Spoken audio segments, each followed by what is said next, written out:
英語聞き流しリスニング、英語テキストと MP3 音声ダウンロードはホームページからご利用いただけます。88thpp.com 88thpp.com Chapter 12. The children are carried off. The pirate attack had been a complete surprise, a sure proof that the unscrupulous Hook had conducted it improperly, for to surprise Redskins fairly is beyond the wit of the white man. By all the unwritten laws of savage warfare, it is always the Redskin who attacks, and with the wiliness of his race he does it just before the dawn, at which time he knows the courage of the whites to be at its lowest ebb. The white men have in the meantime made a rude stockade on the summit of yonder undulating ground, at the foot of which a stream runs, for it is destruction to be too far from water. There they await the onslaught, the inexperienced ones clutching their revolvers and treading on twigs, but the old hands sleeping tranquilly until just before the dawn. Through the long black night the savage scouts wriggle, snake-like, among the grass without stirring a blade. The brushwood closes behind them as silently as sand into which a mole has dived. Not a sound is to be heard, save when they give vent to a wonderful imitation of the lonely call of the coyote. The cry is answered by other braves, and some of them do it even better than the coyotes, who are not very good at it. So the chill hours wear on, and the long suspense is horribly trying to the paleface who has to live through it for the first time, but to the trained hand those ghastly calls and still ghastlier silences are but an intimation of how the night is marching. That this was the usual procedure was so well known to Hook that in disregarding it he cannot be excused on the plea of ignorance. The pickaninnies, on their part, trusted implicitly to his honor, and their whole action of the night stands out in marked contrast to his. They left nothing undone that was consistent with the reputation of their tribe. With that alertness of the senses which is at once the marvel and despair of civilized peoples, they knew that the pirates were on the island from the moment one of them trod on a dry stick, and in an incredibly short space of time the coyote cries began. Every foot of ground between the spot where Hook had landed his forces and the home under the trees was stealthily examined by braves wearing their moccasins with the heels in front. They found only one hillock with a stream at its base, so that Hook had no choice. Here he must establish himself and wait for just before the dawn. Everything being thus mapped out with almost diabolical cunning, the main body of the Redskins folded their blankets around them, and in the phlegmatic manner that is to them the pearl of manhood squatted above the children's home, awaiting the cold moment when they should deal pale death. Here dreaming, though wide awake, of the exquisite tortures to which they were to put him at break of day, those confiding savages were found by the treacherous Hook. From the accounts afterward supplied by such of the scouts as escaped the carnage, he does not seem even to have paused at the rising ground, though it is certain that in that grey light he must have seen it. No thought of waiting to be attacked appears from first to last to have visited his subtle mind. He would not even hold off till the night was nearly spent, on he pounded with no policy but to fall to.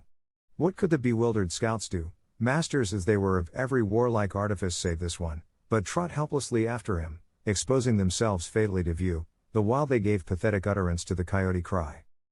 Around the brave Tiger Lily were a dozen of her stoutest warriors, and they suddenly saw the perfidious pirates bearing down upon them. Fell from their eyes then the film through which they had looked at victory. No more would they torture at the stake. For them the happy hunting grounds now. They knew it, but as their father's sons they acquitted themselves. Even then they had time to gather in a phalanx that would have been hard to break had they risen quickly, but this they were forbidden to do by the traditions of their race. It is written that the noble savage must never express surprise in the presence of the white. Thus terrible as the sudden appearance of the pirates must have been to them, they remained stationary for a moment, not a muscle moving, as if the foe had come by invitation. Then, indeed, the tradition gallantly upheld, they seized their weapons, and the air was torn with a war cry, but it was now too late. It is no part of ours to describe what was a massacre rather than a fight. Thus perished many of the flower of the Pickaninny tribe. Not all unavenged did they die, for with Lean Wolf fell Alf Mason, to disturb the Spanish Main no more, and among others who bit the dust were George Scory, Charles Turley, and the Alsatian Fogarty. Turley fell to the tomahawk of the terrible Panther, who ultimately cut away through the pirates with Tiger Lily and a small remnant of the tribe. To what extent Hook is to blame for his tactics on this occasion is for the historian to decide. Had he waited on the rising ground till the proper hour he and his men would probably have been butchered, and in judging him it is only fair to take this into account. What he should perhaps have done was to acquaint his opponents that he proposed to follow a new method. On the other hand this, as destroying the element of surprise, would have made his strategy of no avail, so that the whole question is beset with difficulties. One cannot at least withhold a reluctant admiration for the wit that had conceived so bold a scheme, and the fell genius with which it was carried out. What were his own feelings about himself at that triumphant moment? Fain would his dogs have known, as breathing heavily and wiping their cutlasses, they gathered at a discreet distance from his hook, and squinted through their ferret eyes at this extraordinary man. Elation must have been in his heart, but his face did not reflect it, ever a dark and solitary enigma. He stood aloof from his followers in spirit as in substance. The night's work was not yet over, for it was not the redskins he had come out to destroy, they were but the bees to be smoked, so that he should get at the honey. It was Pan he wanted, Pan and Wendy and their band, but chiefly Pan. Peter was such a small boy that one tends to wonder at the man's hatred of him. True, he had flung Hook's arm to the crocodile, but even this and the increased insecurity of life to which it led, owing to the crocodile's pertinacity, hardly account for a vindictiveness so relentless and malignant. The truth is that there was a something about Peter which goaded the pirate captain to frenzy. It was not his courage, it was not his engaging appearance, it was not. There is no beating about the bush, for we know quite well what it was, and I've got to tell. It was Peter's cockiness. This had got on Hook's nerves, it made his iron claw twitch, and at night it disturbed him like an insect. While Peter lived, the tortured man felt that he was a lion in a cage into which a sparrow had come. The question now was how to get down the trees, or how to get his dogs down. He ran his greedy eyes over them, searching for the thinnest ones. They wriggled uncomfortably, for they knew he would not scruple to ram them down with poles. In the meantime, what of the boys? We have seen them at the first clang of weapons, turned as it were into stone figures, open-mouthed, all appealing with outstretched arms to Peter, and we return to them as their mouths close, and their arms fall to their sides. The pandemonium above has ceased almost as suddenly as it arose, passed like a fierce gust of wind, but they know that in the passing it has determined their fate. Which side had won? The pirates, listening avidly at the mouths of the trees, heard the question put by every boy, and alas, they also heard Peter's answer. If the redskins have won, he said, they will beat the tom-tom, it is always their sign of victory. Now Smee had found the tom-tom, and was at that moment sitting on it. You will never hear the tom-tom again, he muttered, but inaudibly of course, for strict silence had been enjoined. To his amazement Hook signed to him to beat the tom-tom, and slowly there came to Smee an understanding of the dreadful wickedness of the order. Never, probably, had this simple man admired Hook so much. Twice Smee beat upon the instrument, and then stopped to listen gleefully. The tom-tom, the miscreants heard Peter cry, an Indian victory.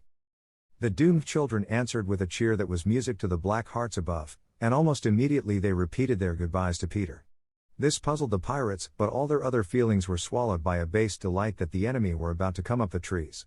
They smirked at each other and rubbed their hands. Rapidly and silently Hook gave his orders, one man to each tree, and the others to arrange themselves in a line 2 yards apart. Chapter 13. Do you believe in fairies? The more quickly this horror is disposed of the better. The first to emerge from his tree was Curly. He rose out of it into the arms of Checo, who flung him to Smee, who flung him to Starkey, who flung him to Bill Jukes, who flung him to Noodler, and so he was tossed from one to another till he fell at the feet of the black pirate.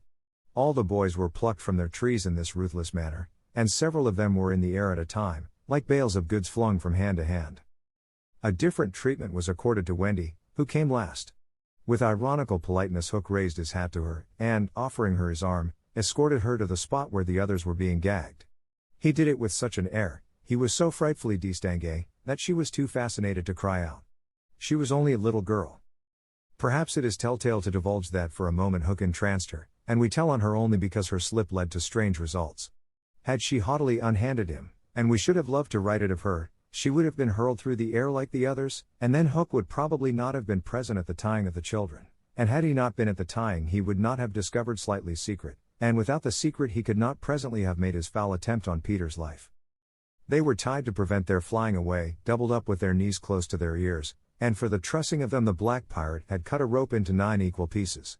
All went well until Slightly's turn came, when he was found to be like those irritating parcels that use up all the string in going round and leave no tags with which to tie a knot. The pirates kicked him in their rage, just as you kick the parcel, though in fairness you should kick the string, and strange to say it was Hook who told them to belay their violence. His lip was curled with malicious triumph. While his dogs were merely sweating because every time they tried to pack the unhappy lad tight in one part he bulged out in another, Hook's mastermind had gone far beneath Slightly's surface, probing not for effects but for causes, and his exultation showed that he had found them. Slightly, white to the gills, knew that Hook had surprised his secret, which was this, that no boy so blown out could use a tree wherein an average man need stick. Poor Slightly, most wretched of all the children now, for he was in a panic about Peter, bitterly regretted what he had done. Madly addicted to the drinking of water when he was hot, he had swelled in consequence to his present girth, and instead of reducing himself to fit his tree he had, unknown to the others, whittled his tree to make it fit him. Sufficient of this hook guess to persuade him that Peter at last lay at his mercy, but no word of the dark design that now formed in the subterranean caverns of his mind crossed his lips. He merely signed that the captives were to be conveyed to the ship, and that he would be alone. How to convey them? Hunched up in their ropes they might indeed be rolled downhill like barrels, but most of the way lay through a morass. Again Hook's genius surmounted difficulties. He indicated that the little house must be used as a conveyance. The children were flung into it, 4 stout pirates raised it on their shoulders, the others fell in behind, and singing the hateful pirate chorus the strange procession set off through the wood. I don't know whether any of the children were crying. If so, the singing drowned the sound, but as the little house disappeared in the forest, a brave though tiny jet of smoke issued from its chimney as if defying Hook. Hook saw it, and it did Peter a bad service. It dried up any trickle of pity for him that may have remained in the pirate's infuriated breast. The first thing he did on finding himself alone in the fast-falling night was to tiptoe to Slightly's tree, and make sure that it provided him with a passage. Then for long he remained brooding, his hat of ill omen on the sward, so that a gentle breeze which had arisen might play refreshingly through his hair. Dark as were his thoughts, his blue eyes were as soft as the periwinkle. Intently he listened for any sound from the nether world, but all was as silent below as above. The house under the ground seemed to be but one more empty tenement in the void. Was that boy asleep, or did he stand waiting at the foot of Slightly's tree, with his dagger in his hand? There was no way of knowing, save by going down. Hook let his cloak slip softly to the ground, and then biting his lips till a lewd blood stood on them, he stepped into the tree. He was a brave man, but for a moment he had to stop there and wipe his brow, which was dripping like a candle. Then silently he let himself go into the unknown. He arrived unmolested at the foot of the shaft, and stood still again, biting at his breath, which had almost left him. As his eyes became accustomed to the dim light, various objects in the home under the trees took shape, but the only one on which his greedy gaze rested, long sought for and found at last, was the great bed. On the bed lay Peter fast asleep. Unaware of the tragedy being enacted above, Peter had continued, for a little time after the children left, to play gaily on his pipes, no doubt rather a forlorn attempt to prove to himself that he did not care. Then he decided not to take his medicine, so as to grieve Wendy. Then he lay down on the bed outside the coverlet, to vex her still more, for she had always tucked them inside it, because you never know that you may not grow chilly at the turn of the night. Then he nearly cried, but it struck him how indignant she would be if he laughed instead, so he laughed a haughty laugh and fell asleep in the middle of it. Sometimes, though not often, he had dreams, and they were more painful than the dreams of other boys. For hours he could not be separated from these dreams, though he wailed piteously in them. They had to do, I think, with the riddle of his existence. At such times it had been Wendy's custom to take him out of bed and sit with him on her lap, soothing him in dear ways of her own invention, and when he grew calmer to put him back to bed before he quite woke up, so that he should not know of the indignity to which she had subjected him. But on this occasion he had fallen at once into a dreamless sleep. One arm dropped over the edge of the bed, one leg was arched, and the unfinished part of his laugh was stranded on his mouth, which was open, showing the little pearls. Thus defenseless Hook found him. He stood silent at the foot of the tree looking across the chamber at his enemy. Did no feeling of compassion disturb his somber breast? The man was not wholly evil. He loved flowers, I have been told, and sweet music. He was himself no mean performer on the harpsichord, and, let it be frankly admitted, the idyllic nature of the scene stirred him profoundly. Mastered by his better self he would have returned reluctantly up the tree, but for one thing. What stayed him was Peter's impertinent appearance as he slept. The open mouth, the drooping arm, the arched knee, they were such a personification of cockiness as, taken together, will never again, one may hope, be presented to eyes so sensitive to their offensiveness. They steeled Hook's heart. If his rage had broken him into 100 pieces, every one of them would have disregarded the incident, and leapt at the sleeper. Though a light from the one lamp shone dimly on the bed, Hook stood in darkness himself, and at the first stealthy step forward he discovered an obstacle, the door of Slightly's tree. It did not entirely fill the aperture, and he had been looking over it. Feeling for the catch, he found to his fury that it was low down, beyond his reach. To his disordered brain it seemed then that the irritating quality in Peter's face and figure visibly increased, and he rattled the door and flung himself against it. Was his enemy to escape him after all? But what was that? The red in his eye had caught sight of Peter's medicine standing on a ledge within easy reach. He fathomed what it was straightway, and immediately he knew that the sleeper was in his power. Lest he should be taken alive, Hook always carried about his person a dreadful drug, blended by himself of all the death-dealing rings that had come into his possession. These he had boiled down into a yellow liquid quite unknown to science, which was probably the most virulent poison in existence. 5 drops of this he now added to Peter's cup. His hand shook, but it was in exultation rather than in shame. As he did it he avoided glancing at the sleeper, but not lest pity should unnerve him, merely to avoid spilling. Then one long gloating look he cast upon his victim, and turning, wormed his way with difficulty up the tree. As he emerged at the top he looked the very spirit of evil breaking from its hole. Donning his hat at its most rakish angle, he wound his cloak around him, holding one end in front as if to conceal his person from the night, of which it was the blackest part, and muttering strangely to himself stole away through the trees. Peter slept on. The light guttered and went out, leaving the tenement in darkness, but still he slept. It must have been not less than 10 o'clock by the crocodile, when he suddenly sat up in his bed, wakened by he knew not what. It was a soft cautious tapping on the door of his tree. Soft and cautious, but in that stillness it was sinister. Peter felt for his dagger till his hand gripped it. Then he spoke. "Who is that?" For long there was no answer, then again the knock. "Who are you?" No answer. He was thrilled, and he loved being thrilled. In 2 strides he reached his door. Unlike Slightly's door it filled the aperture, so that he could not see beyond it, nor could the one knocking see him. "I won't open unless you speak," Peter cried.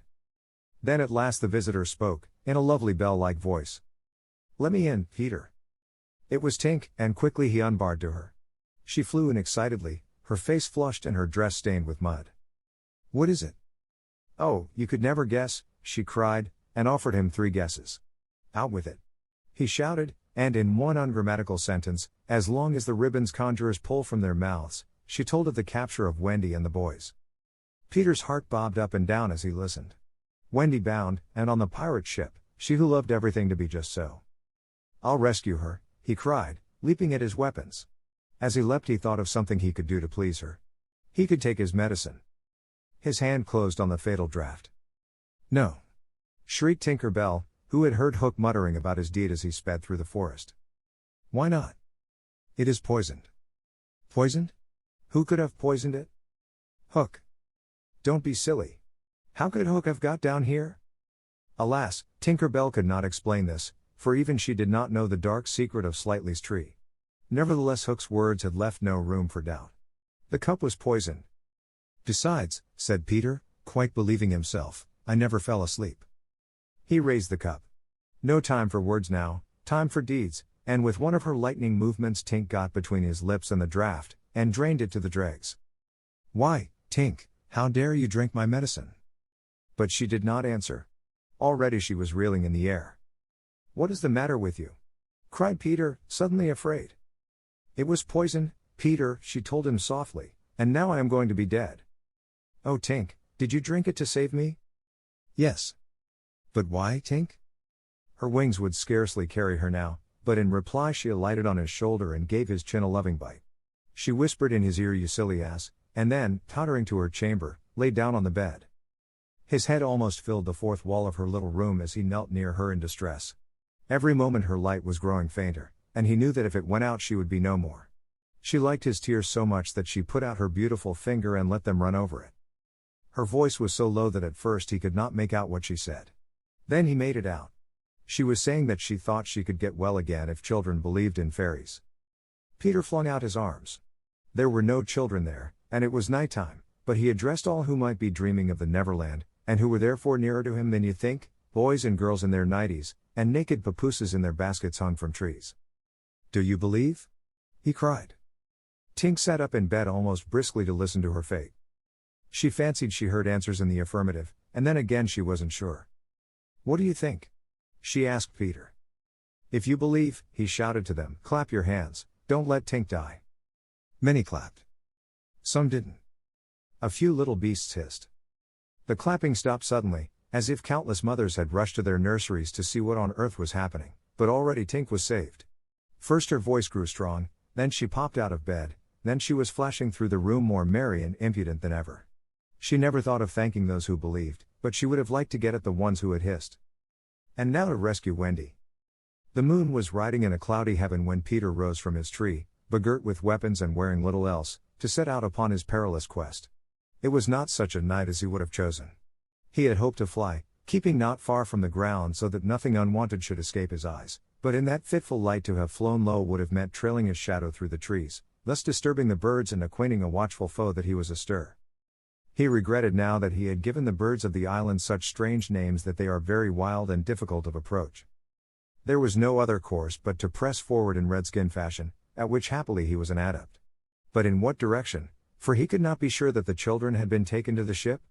A slight fall of snow had obliterated all footmarks, and a deathly silence pervaded the island, as if for a space nature stood still in horror of the recent carnage. He had taught the children something of the forest lore that he had himself learned from Tiger Lily and Tinker Bell, and knew that in their dire hour they were not likely to forget it. Slightly, if he had an opportunity, would blaze the trees, for instance, Curly would drop seeds, and Wendy would leave her handkerchief at some important place. But morning was needed to search for such guidance, and he could not wait.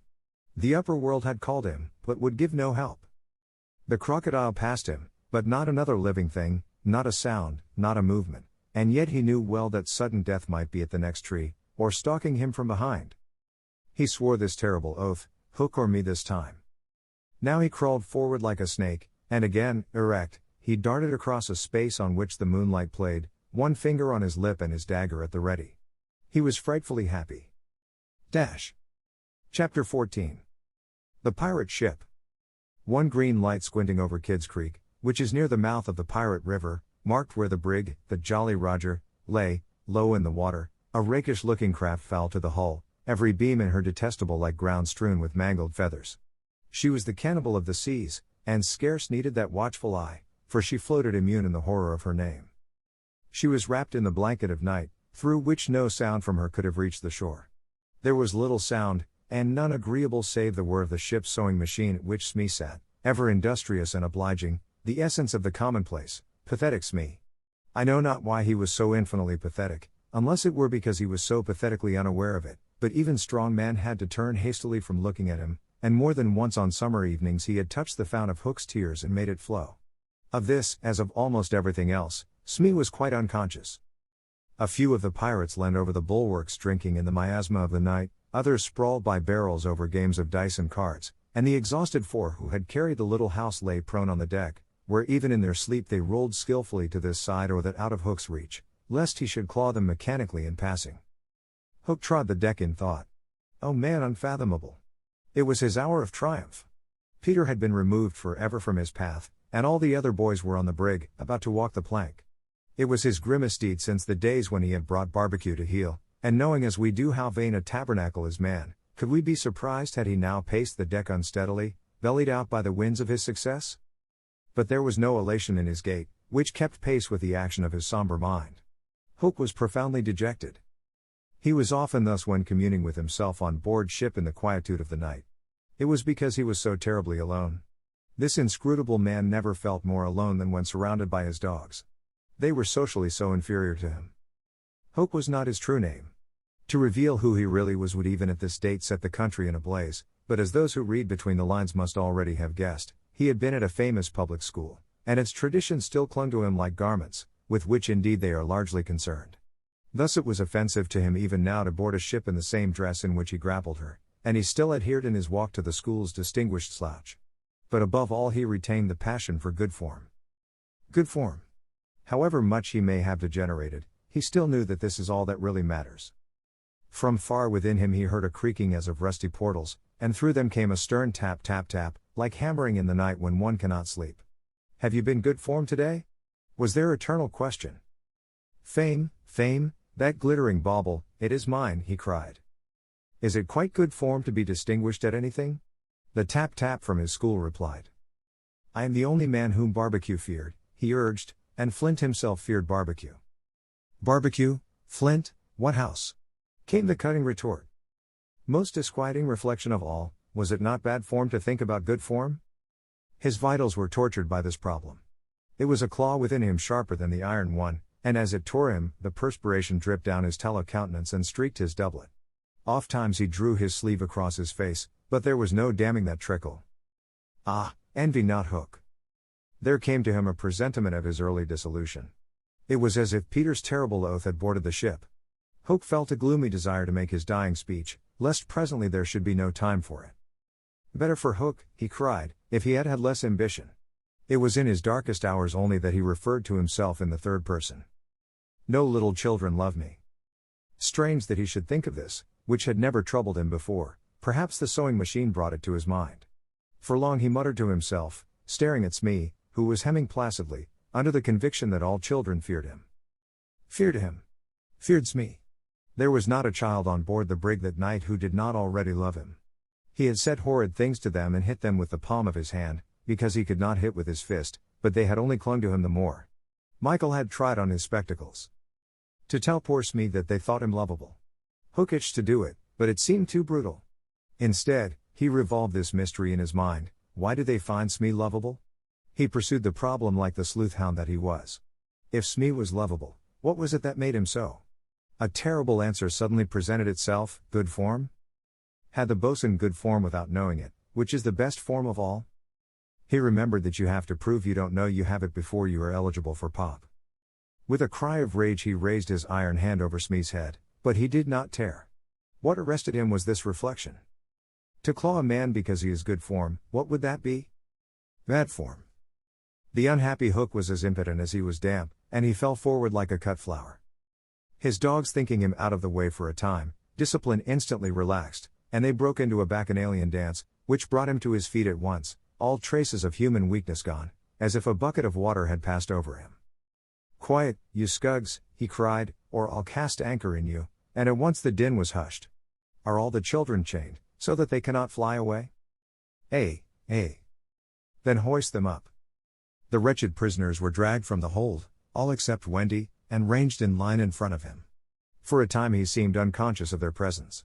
He lolled at his ease, humming, not unmelodiously, snatches of a rude song, and fingering a pack of cards.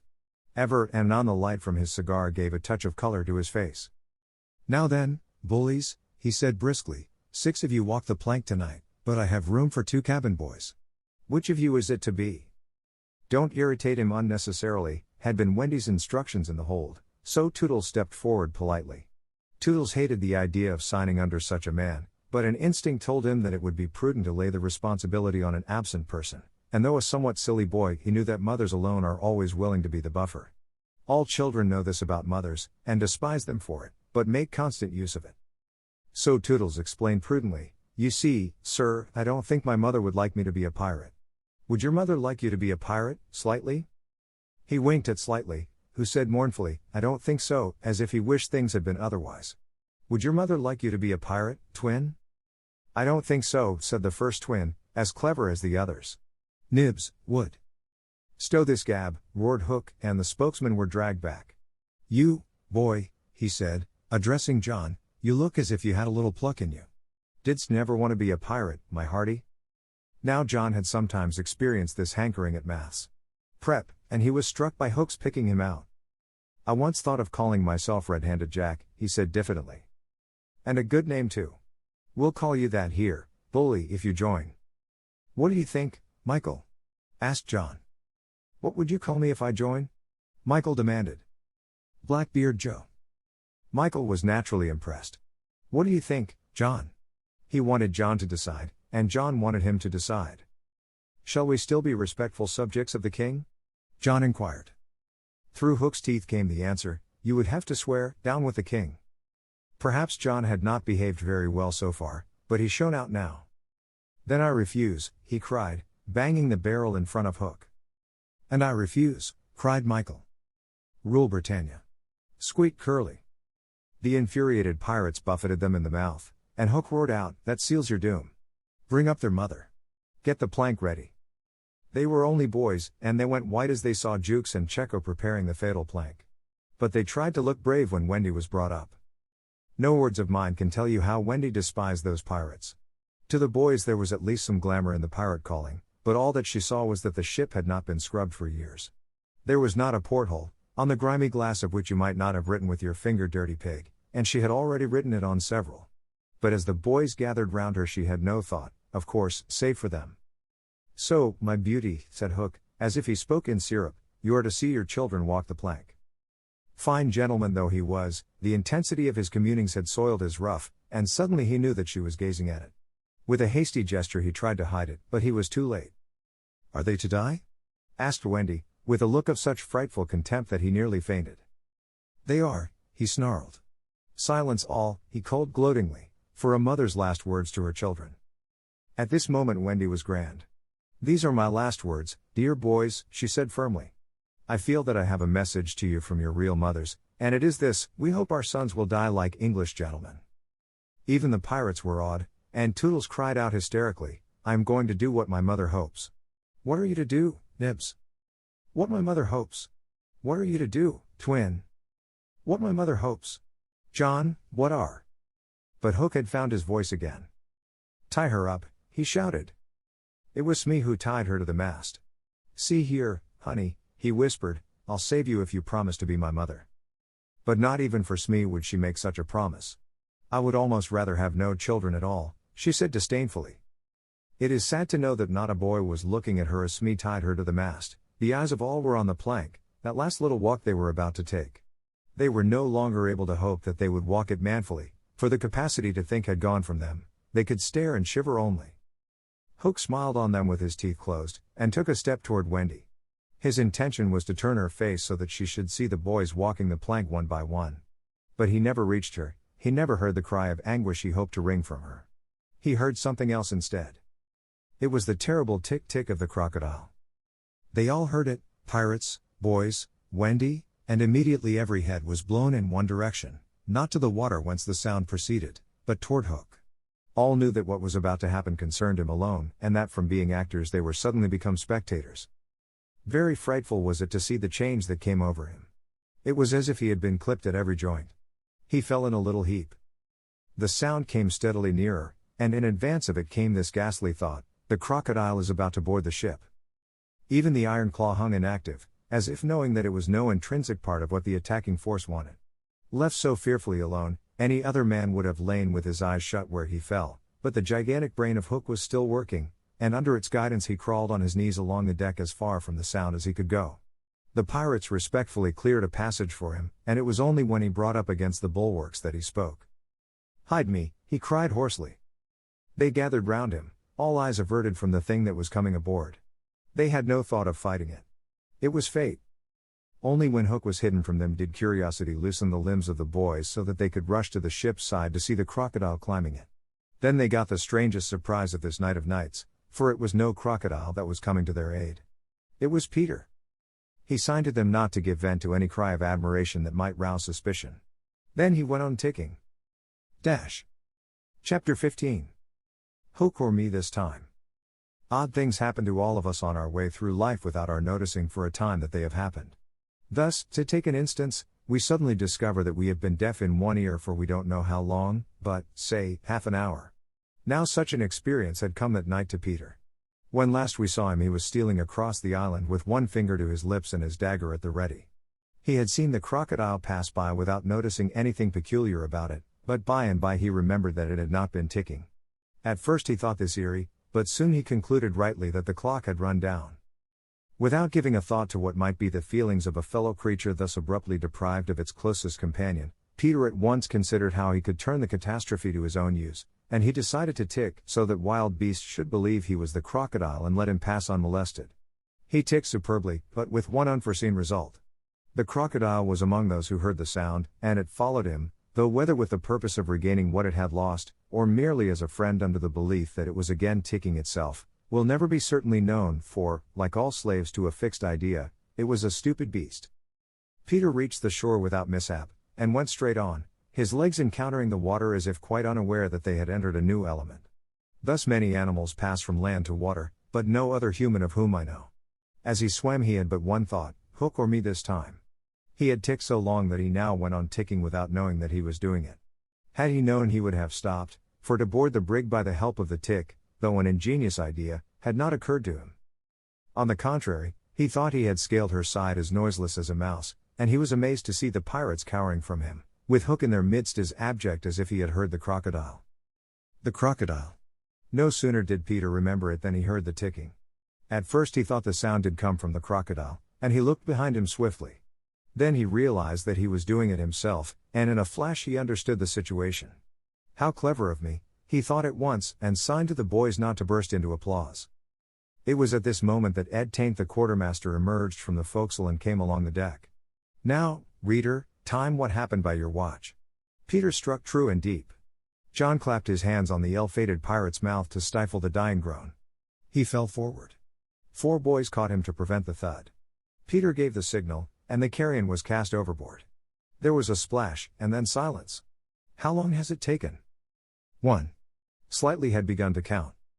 None too soon. Peter, every inch of him on tiptoe, vanished into the cabin, for more than one pirate was screwing up his courage to look round. They could hear each other's distressed breathing now, which showed them that the more terrible sound had passed. It's gone, Captain, Smee said, wiping his spectacles. All still again. Slowly Hook let his head emerge from his ruff, and listened so intently that he could have caught the echo of the tick. There was not a sound, and he drew himself up firmly to his full height. Then here's to Johnny Plank, he cried brazenly, hating the boys more than ever because they had seen him unbend. He broke into the villainous ditty. Yo ho, the frisky plank. You walks along it so, till it goes down and you goes down. To Davy Jones below.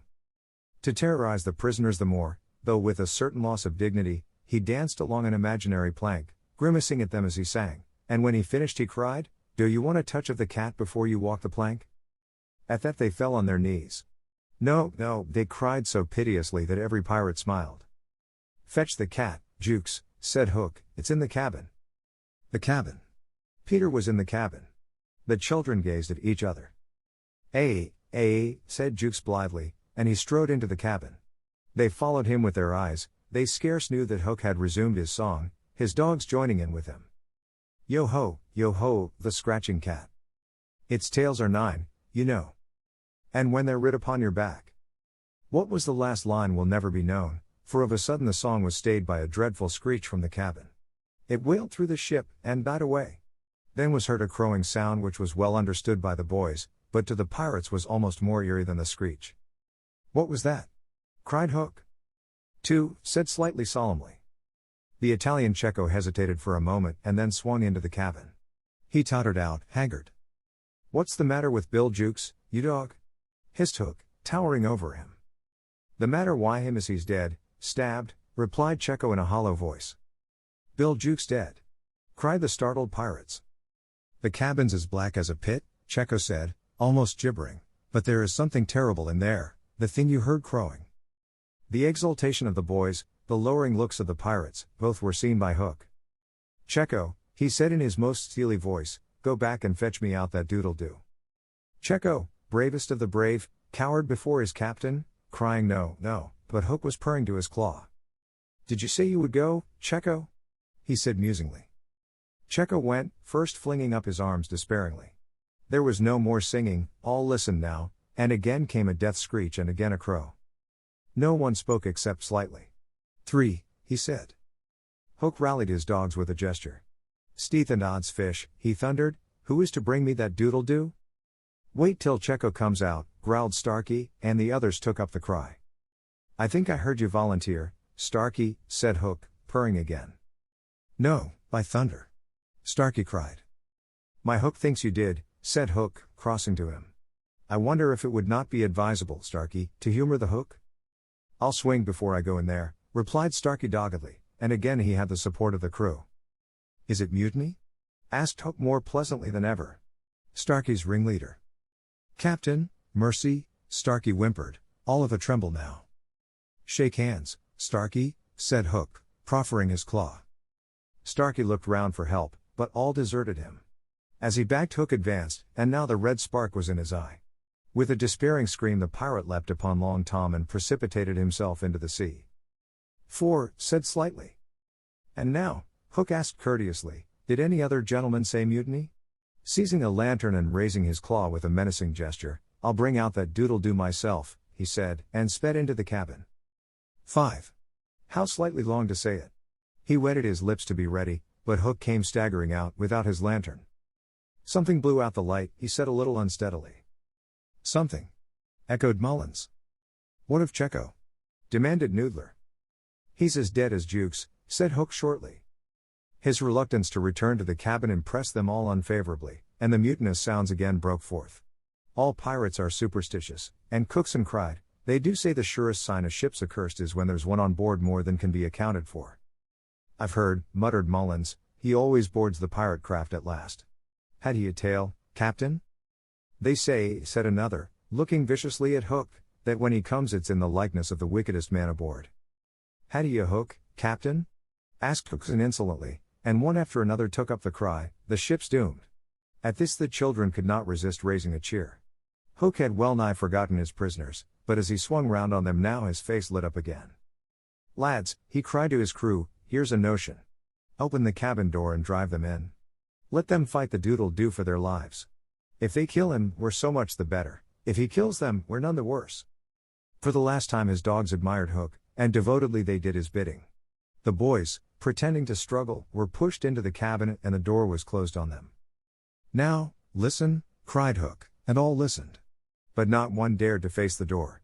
Yes, one, Wendy, who all this time had been bound to the mast. It was for neither a scream nor a crow that she was watching, it was for the reappearance of Peter. She had not long to wait. In the cabin he had found the thing for which he had gone in search, the key that would free the children of their manacles, and now they all stole forth, armed with such weapons as they could find. First signing to them to hide, Peter cut Wendy's bonds, and then nothing could have been easier than for them all to fly off together, but one thing barred the way, an oath, "Hook or me this time." So when he had freed Wendy, he whispered to her to conceal herself with the others, and himself took her place by the mast, her cloak around him so that he should pass for her. Then he took a great breath and crowed. To the pirates it was a voice crying that all the boys lay slain in the cabin, and they were panic-stricken. Hook tried to harden them, but like the dogs he had made them they showed him their fangs, and he knew that if he took his eyes off them now they would leap at him. "Lads," he said, ready to cajole or strike as need be, but never quailing for an instant, "I've thought it out. There's a Jonah abroad." He snarled, "A man, why a Hook?" "No, lads, no, it's the girl. Never was luck on a pirate ship, why a woman on board. We'll right the ship when she's gone." Some of them remembered that this had been a saying of Flint's. "It's worth trying," they said doubtfully. "Fling the girl overboard," cried Hook, and they made a rush at the figure in the cloak. "There's none can save you now, missy," Mullins hissed jeeringly. "There's one," replied the figure. "Who's that?" "Peter Pan the Avenger," came the terrible answer, and as he spoke Peter flung off his cloak. Then they all knew who 'twas that had been undoing them in the cabin, and twice Hook essayed to speak and twice he failed. In that frightful moment I think his fierce heart broke. At last he cried, "Cleave him to the brisket," but without conviction. "Down, boys," and at them, Peter's voice rang out, and in another moment the clash of arms was resounding through the ship. Had the pirates kept together it is certain that they would have won, but the onset came when they were all unstrung, and they ran hither and thither, striking wildly, each thinking himself the last survivor of the crew. Man to man they were the stronger, but they fought on the defensive only, which enabled the boys to hunt in pairs and choose their quarry. Some of the miscreants leapt into the sea, others hid in dark recesses, where they were found by Slightly, who did not fight, but ran about with a lantern which he flashed in their faces, so that they were half blinded and fell an easy prey to the reeking swords of the other boys. There was little sound to be heard but the clang of weapons, an occasional screech or splash, and Slightly monotonously counting, 5, 6, 7, 8, 9, 10, 11. I think all were gone when a group of savage boys surrounded Hook, who seemed to have a charmed life, as he kept them at bay in that circle of fire. They had done for his dogs, but this man alone seemed to be a match for them all. Again and again they closed upon him, and again he hewed a clear space. He had lifted up one boy with his hook, and was using him as a buckler, when another, who had just passed his sword through Mullins, sprang into the fray. "Put up your swords, boys," cried the newcomer, "this man is mine." Thus suddenly Hook found himself face to face with Peter. The others drew back and formed a ring round them. For long the two enemies looked at one another, Hook shuddering slightly, and Peter with a strange smile upon his face. "So, Pan," said Hook at last, "this is all you're doing?" James Hook," came the stern answer, "it is all my doing." "Proud and insolent youth," said Hook, "prepare to meet thy doom." "Dark and sinister man," Peter answered, "have at thee." Without more words they fell to, and for a space there was no advantage to either blade. Peter was a superb swordsman, and parried with dazzling rapidity. Ever and anon he followed up a feint with a lunge that got past his foe's defense, but his shorter reach stood him in ill stead, and he could not drive the steel home. Hook, scarcely his inferior in brilliancy, but not quite so nimble in wrist play, forced him back by the weight of his onset, hoping suddenly to end all with a favorite thrust, taught him long ago by barbecue at Rio, but to his astonishment he found this thrust turned aside again and again. Then he sought to close and give the quietus with his iron hook, which all this time had been pawing the air, but Peter doubled under it and, lunging fiercely, pierced him in the ribs. At sight of his own blood, whose peculiar color, you remember, was offensive to him, the sword fell from Hook's hand, and he was at Peter's mercy. "Now!" cried all the boys, but with a magnificent gesture Peter invited his opponent to pick up his sword. Hook did so instantly, but with a tragic feeling that Peter was showing good form. Hitherto he had thought it was some fiend fighting him, but darker suspicions assailed him now. "Pan, who and what art thou?" he cried huskily. "I'm youth, I'm joy," Peter answered at a venture, "I'm a little bird that has broken out of the egg." This, of course, was nonsense, but it was proof to the unhappy Hook that Peter did not know in the least who or what he was, which is the very pinnacle of good form. "To tea again," he cried despairingly. He fought now like a human flail, and every sweep of that terrible sword would have severed in twain any man or boy who obstructed it, but Peter fluttered round him as if the very wind it made blew him out of the danger zone. And again he darted in and pricked. Hook was fighting now without hope. That passionate breast no longer asked for life, but for one boon it craved, to see Peter bad form before it was cold forever. Abandoning the fight he rushed into the powder magazine and fired it. "In 2 minutes," he cried, "the ship will be blown to pieces. Now, he thought, true form will show." But Peter issued from the powder magazine with the shell in his hands and calmly flung it overboard. What sort of form was Hook himself showing? Misguided man though he was, we may be glad, without sympathizing with him, that in the end he was true to the traditions of his race. The other boys were flying around him now, flouting, scornful, and as he staggered about the deck striking up at them impotently, his mind was no longer with them, it was slouching in the playing fields of long ago, or being sent up for good, or watching the wall game from a famous wall. And his shoes were right, and his waistcoat was right, and his tie was right, and his socks were right. James Hook, thou not wholly unheroic figure, farewell. For we have come to his last moment.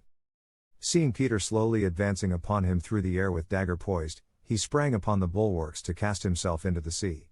He did not know that the crocodile was waiting for him, for we purposely stopped the clock that this knowledge might be spared him, a little mark of respect from us at the end. He had one last triumph, which I think we need not grudge him. As he stood on the bulwark looking over his shoulder at Peter gliding through the air, he invited him with a gesture to use his foot. It made Peter kick instead of stab.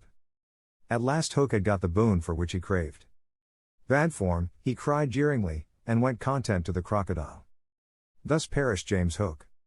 17, slightly sang out, but he was not quite correct in his figures.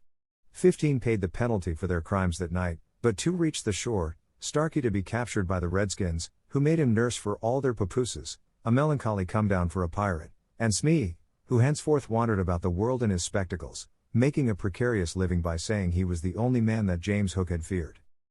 Wendy, of course, had stood by taking no part in the fight, though watching Peter with glistening eyes, but now that all was over she became prominent again.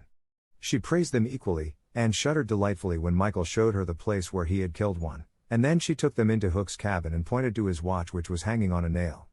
It said 1:30. The lateness of the hour was almost the biggest thing of all. She got them to bed in the pirates' bunks pretty quickly, you may be sure, all but Peter, who strutted up and down on deck, until at last he fell asleep by the side of Long Tom. He had one of his dreams that night and cried in his sleep for a long time, and Wendy held him tight. Chapter 16. The Return Home. By 2 bells that morning they were all stirring their stumps, for there was a big sea running, and Toodles, the boatswain, was among them, with a rope's end in his hand and chewing tobacco. They all donned pirate clothes cut off at the knee, shaved smartly, and tumbled up, with the true nautical roll in hitching their trousers. It need not be said who was the captain. Nibs and John were first and second mate. There was a woman aboard. The rest were tars before the mast, and lived in the forecastle. Peter had already lashed himself to the wheel, but he piped all hands and delivered a short address to them, said he hoped they would do their duty like gallant hearties, but that he knew they were the scum of Rio and the Gold Coast, and if they snapped at him he would tear them. His bluff strident words struck the note sailors understand, and they cheered him lustily. Then a few sharp orders were given, and they turned the ship round, and nosed her for the mainland.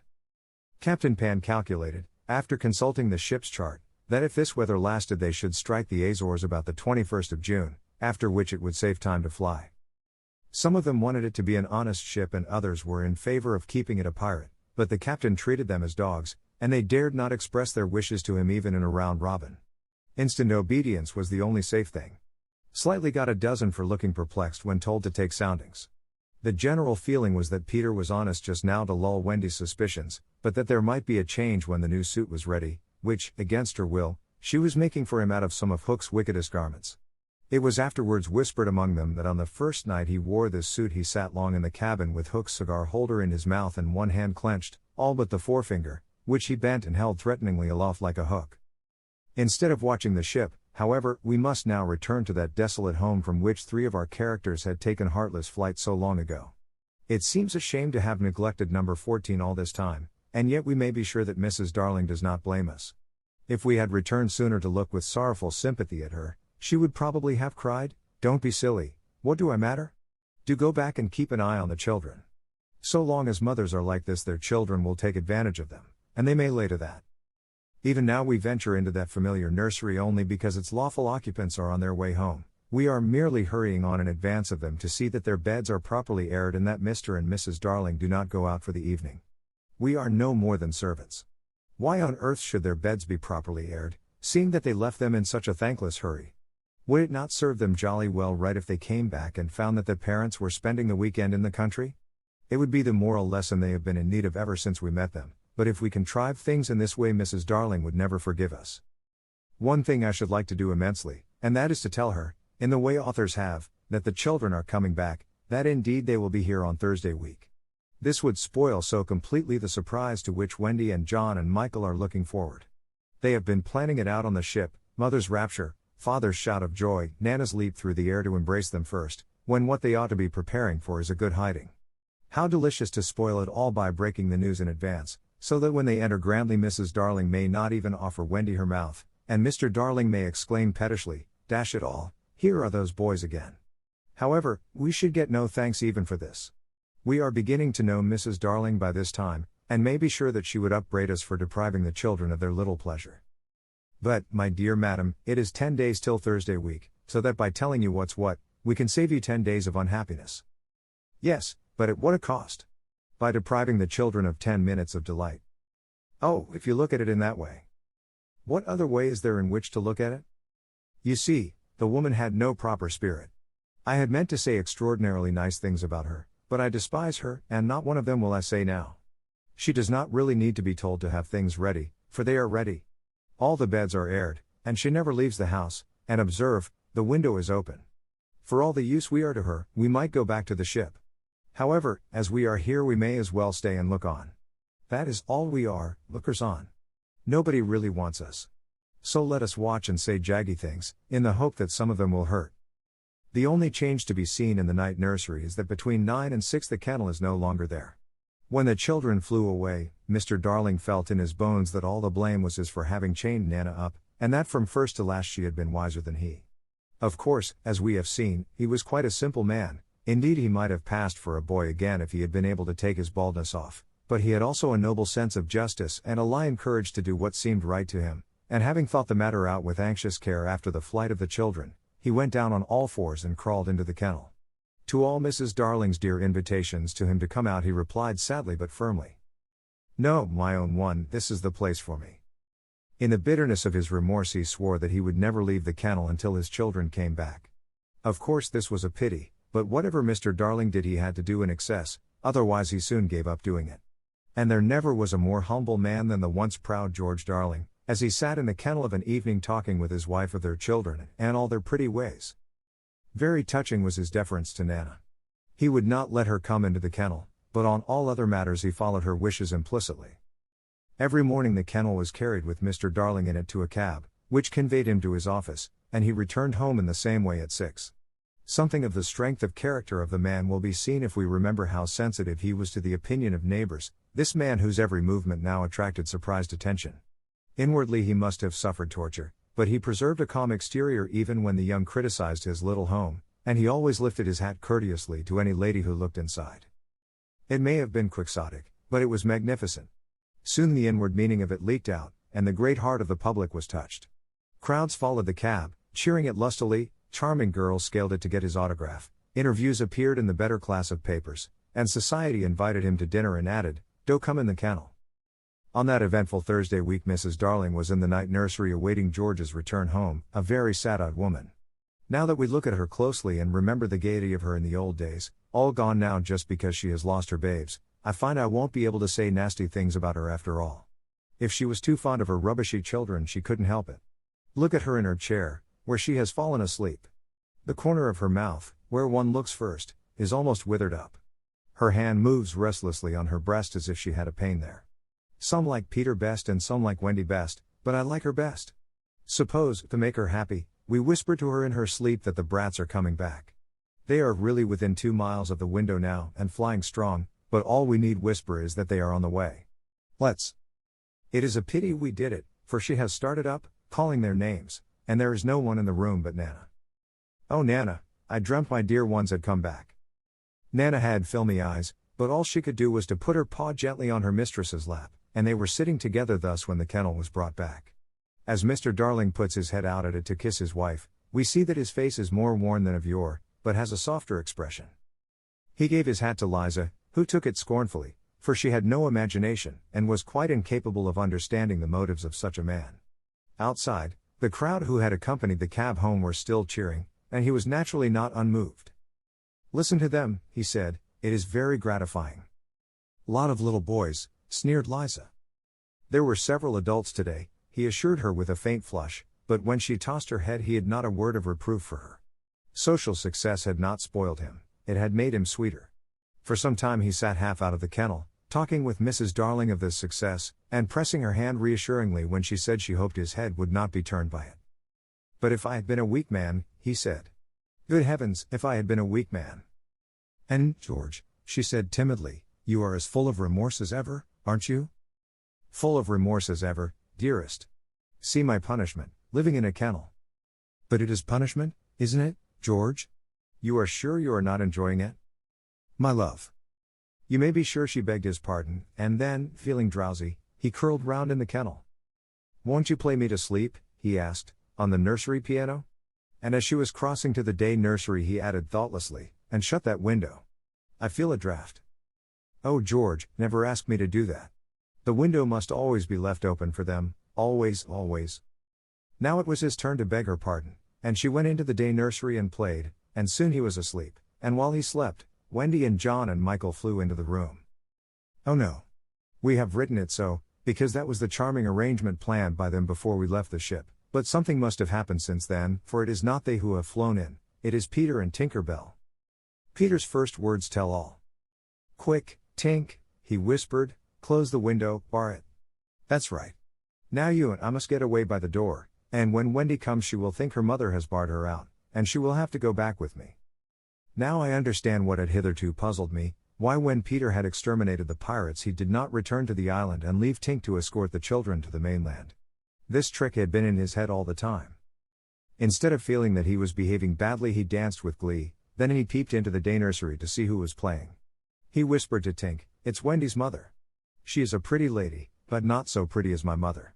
Her mouth is full of thimbles, but not so full as my mother's was."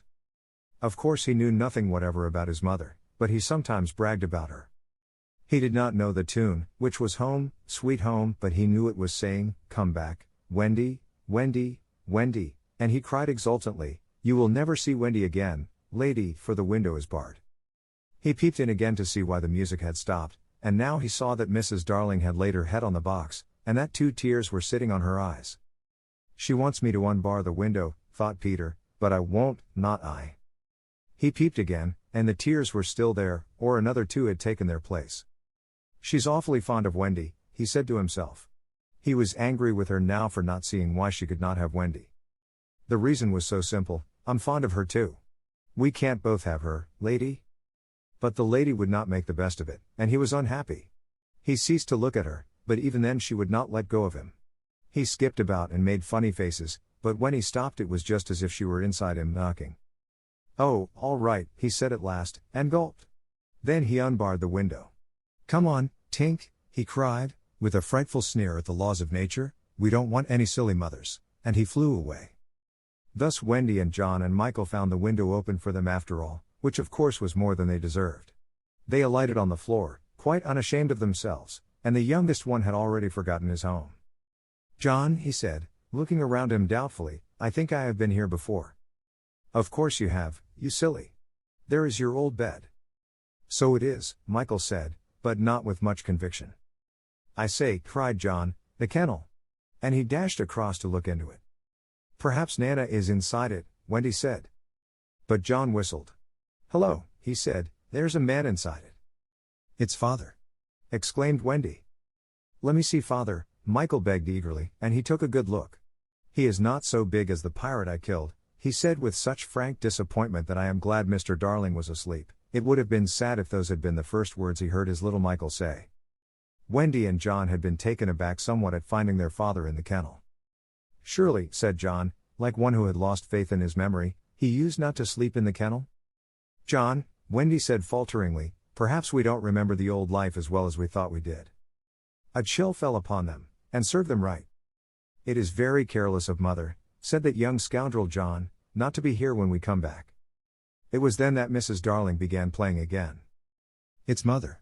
cried Wendy, peeping. "So it is," said John. "Then are you not really our mother, Wendy?"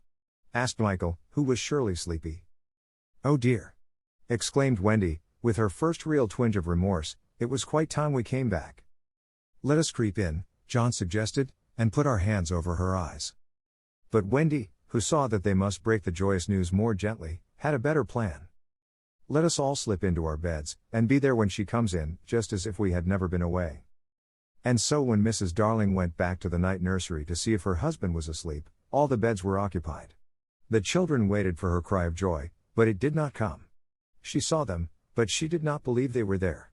You see, she saw them in their beds so often in her dreams that she thought this was just the dream hanging around her still. She sat down in the chair by the fire, where in the old days she had nursed them. They could not understand this, and a cold fear fell upon all the three of them. "Mother!" Wendy cried. "That's Wendy," she said, but still she was sure it was the dream. "Mother!" "That's John," she said. "Mother!" cried Michael. He knew her now. "That's Michael," she said, and she stretched out her arms for the three little selfish children they would never envelop again. Yes, they did, they went round Wendy and John and Michael, who had slipped out of bed and run to her. "George, George," she cried when she could speak, and Mr. Darling woke to share her bliss, and Nana came rushing in. There could not have been a lovelier sight, but there was none to see it except a strange boy who was staring in at the window. He had ecstasies innumerable that other children can never know, but he was looking through the window at the one joy from which he must be forever barred. Chapter 17. When Wendy grew up. I hope you want to know what became of the other boys. They were waiting below to give Wendy time to explain about them, and when they had counted 500 they went up. They went up by the stair, because they thought this would make a better impression. They stood in a row in front of Mrs. Darling, with their hats off, and wishing they were not wearing their pirate clothes. They said nothing, but their eyes asked her to have them. They ought to have looked at Mr. Darling also, but they forgot about him. Of course Mrs. Darling said at once that she would have them, but Mr. Darling was curiously depressed, and they saw that he considered 6 a rather large number. "I must say," he said to Wendy, "that you don't do things by halves," a grudging remark which the twins thought was pointed at them. The first twin was the proud one, and he asked, flushing, "Do you think we should be too much of a handful, sir? Because if so we can go away." "Father!" Wendy cried, shocked, but still the cloud was on him. He knew he was behaving unworthily, but he could not help it. "We could lie doubled up," said Nibs. "I always cut their hair myself," said Wendy. "George!" Mrs. Darling exclaimed, pained to see her dear one showing himself in such an unfavorable light. Then he burst into tears, and the truth came out. He was as glad to have them as she was, he said, but he thought they should have asked his consent as well as hers, instead of treating him as a cipher in his own house. "I don't think he is a cipher," Toodles cried instantly. "Do you think he is a cipher, Curly?" "No, I don't." "Do you think he is a cipher, Slightly?" "Rather not." "Twin, what do you think?" It turned out that not one of them thought him a cipher, and he was absurdly gratified, and said he would find space for them all in the drawing room if they fitted in. "We'll fit in, sir," they assured him. "Then follow the leader," he cried gaily. "Mind you, I am not sure that we have a drawing room, but we pretend we have, and it's all the same. Hoopla." He went off dancing through the house, and they all cried hoopla. And danced after him, searching for the drawing room, and I forget whether they found it, but at any rate they found corners, and they all fitted in. As for Peter, he saw Wendy once again before he flew away. He did not exactly come to the window, but he brushed against it in passing, so that she could open it if she liked and call to him. That was what she did. "Hello, Wendy, goodbye," he said. "Oh dear, are you going away?" "Yes." "You don't feel, Peter," she said falteringly, "that you would like to say anything to my parents about a very sweet subject?" "No." "About me, Peter?" "No." Mrs. Darling came to the window, for at present she was keeping a sharp eye on Wendy. She told Peter that she had adopted all the other boys, and would like to adopt him also. "Would you send me to school?" he inquired craftily. "Yes." "And then to an office?" "I suppose so." "Soon I should be a man?" "Very soon." "I don't want to go to school and learn solemn things," he told her passionately. "I don't want to be a man. Oh, Wendy's mother, if I was to wake up and feel there was a beard." "Peter," said Wendy the comforter, "I should love you in a beard," and Mrs. Darling stretched out her arms to him, but he repulsed her. "Keep back, lady, no one is going to catch me and make me a man." "But where are you going to live?" "With Tink in the house we built for Wendy. The fairies are to put it high up among the tree tops where they sleep at nights." "How lovely," cried Wendy so longingly that Mrs. Darling tightened her grip. "I thought all the fairies were dead," Mrs. Darling said. "There are always a lot of young ones," explained Wendy, who was now quite an authority, "because you see when a new baby laughs for the first time a new fairy is born, and as there are always new babies there are always new fairies. They live in nests on the tops of trees, and the mauve ones are boys and the white ones are girls, and the blue ones are just little sillies who are not sure what they are." "I shall have such fun," said Peter, with one eye on Wendy. "It will be rather lonely in the evening," she said, "sitting by the fire." "I shall have Tink." "Tink can't go a 20th part of the way round," she reminded him a little tartly. "Sneaky telltale," Tink called out from somewhere round the corner. "It doesn't matter," Peter said. "Oh Peter, you know it matters." "Well, then, come with me to the little house." "May I, Mummy?" "Certainly not. I have got you home again, and I mean to keep you." "But he does so need a mother."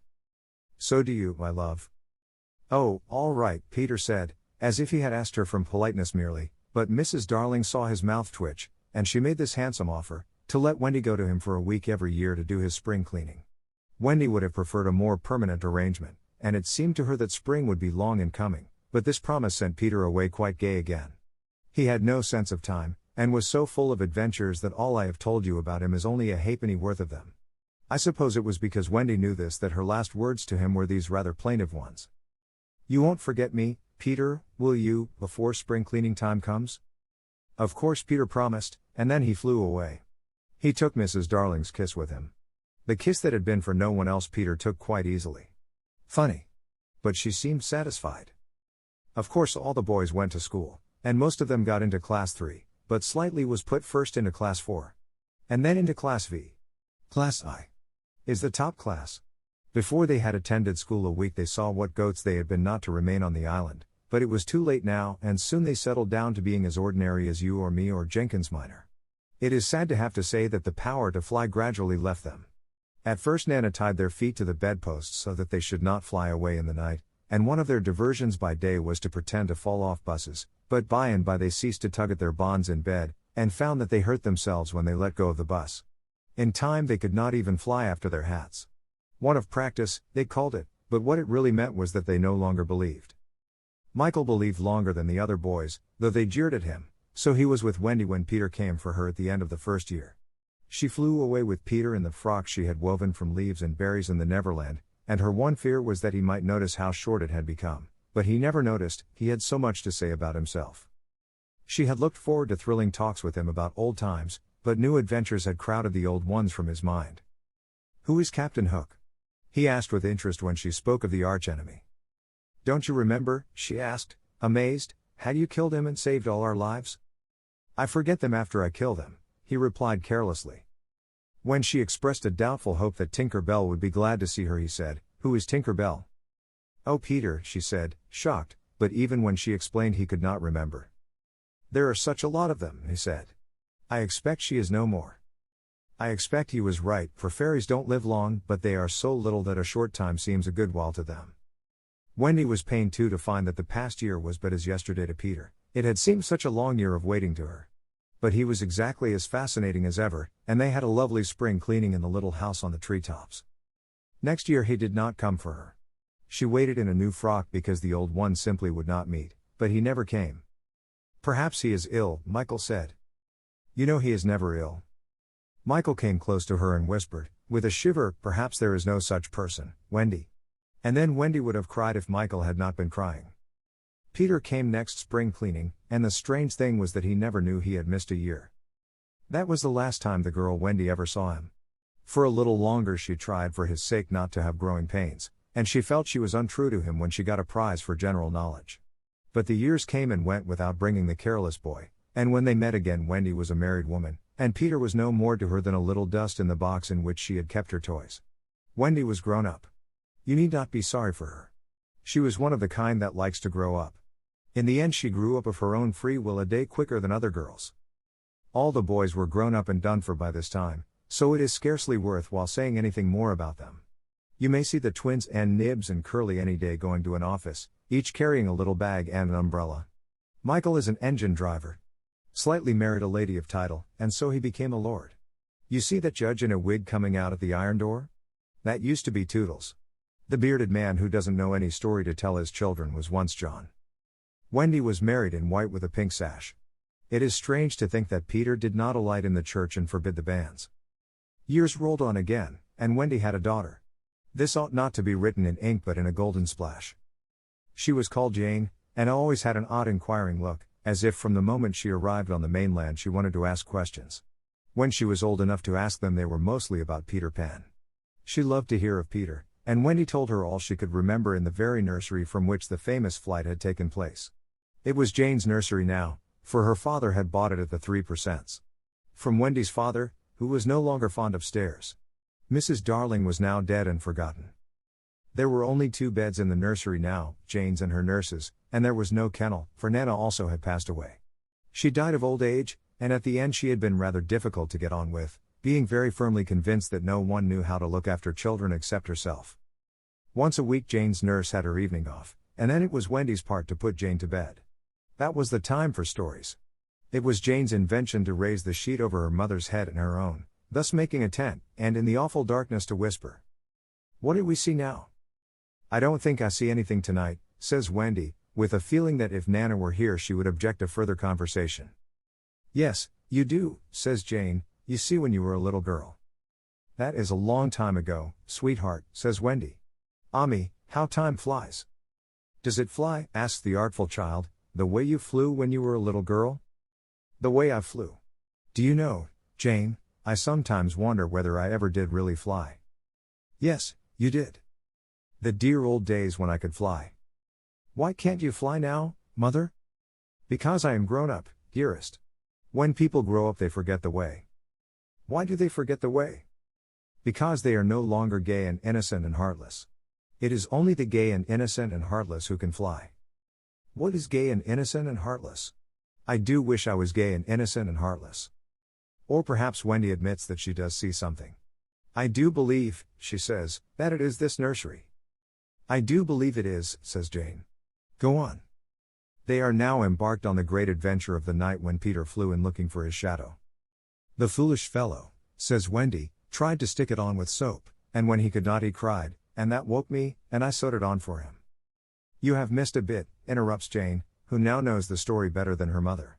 "When you saw him sitting on the floor crying, what did you say?" "I sat up in bed and I said, 'Boy, why are you crying?'" "Yes, that was it," says Jane, with a big breath. "And then he flew us all away to the Neverland and the fairies and the pirates and the redskins and the mermaid's lagoon, and the home under the ground, and the little house." "Yes. Which did you like best of all?" "I think I like the home under the ground best of all." "Yes, so do I. What was the last thing Peter ever said to you?"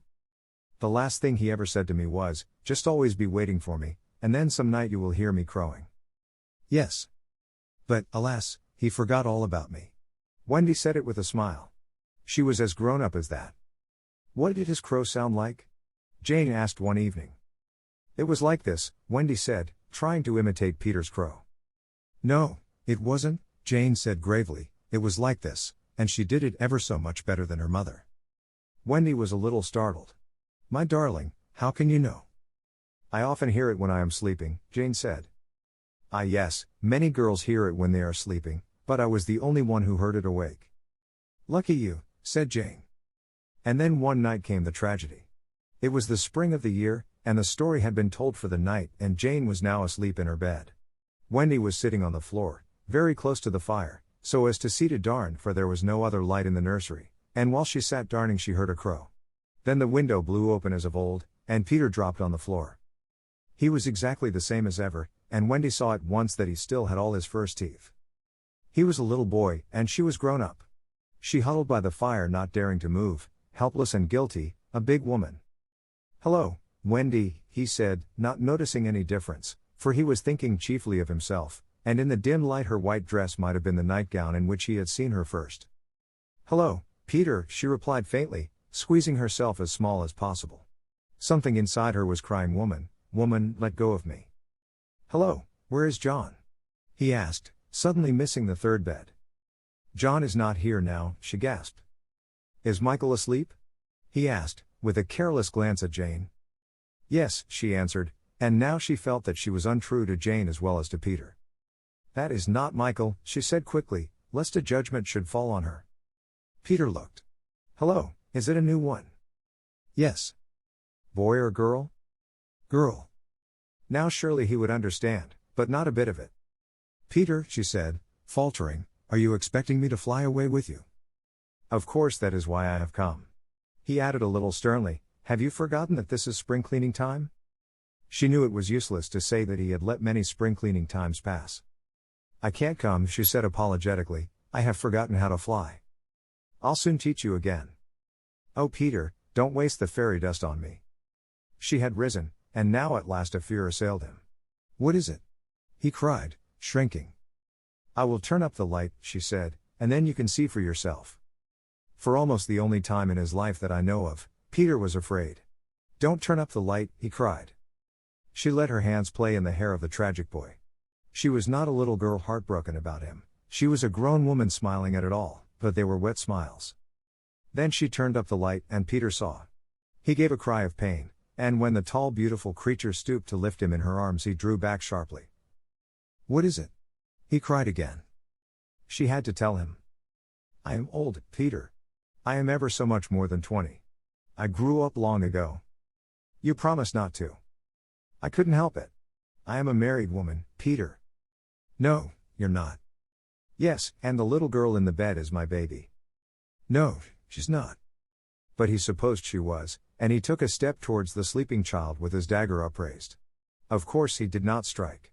He sat down on the floor instead and sobbed, and Wendy did not know how to comfort him, though she could have done it so easily once.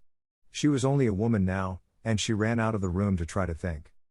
Peter continued to cry, and soon his sobs woke Jane. She sat up in bed, and was interested at once. Boy, she said, why are you crying? Peter rose and bowed to her, and she bowed to him from the bed. Hello, he said. Hello, said Jane. My name is Peter Pan, he told her. Yes, I know.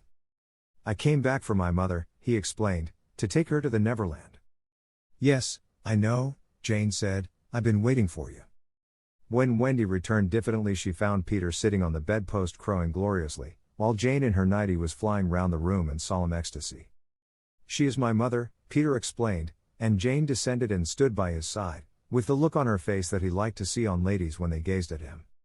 He does so need a mother, Jane said. Yes, I know, Wendy admitted rather forlornly, no one knows it so well as I. Goodbye, said Peter to Wendy, and he rose in the air, and the shameless Jane rose with him. It was already her easiest way of moving about. Wendy rushed to the window. No, no, she cried. It is just for spring cleaning time, Jane said, he wants me always to do his spring cleaning. If only I could go with you, Wendy sighed. You see, you can't fly, said Jane. Of course, in the end, Wendy let them fly away together. Our last glimpse of her shows her at the window, watching them receding into the sky until they were as small as stars. As you look at Wendy, you may see her hair becoming white, and her figure little again, for all this happened long ago. Jane is now a common grown-up, with a daughter called Margaret, and every spring cleaning time, except when he forgets, Peter comes for Margaret and takes her to the Neverland, where she tells him stories about himself, to which he listens eagerly. When Margaret grows up, she will have a daughter, who is to be Peter's mother in turn, and thus it will go on, so long as children are gay and innocent and heartless. 英語聞き流しリスニング、英語テキストと MP3 音声ダウンロードは、ホームページからご利用いただけます。88thpp.com、88thpp.com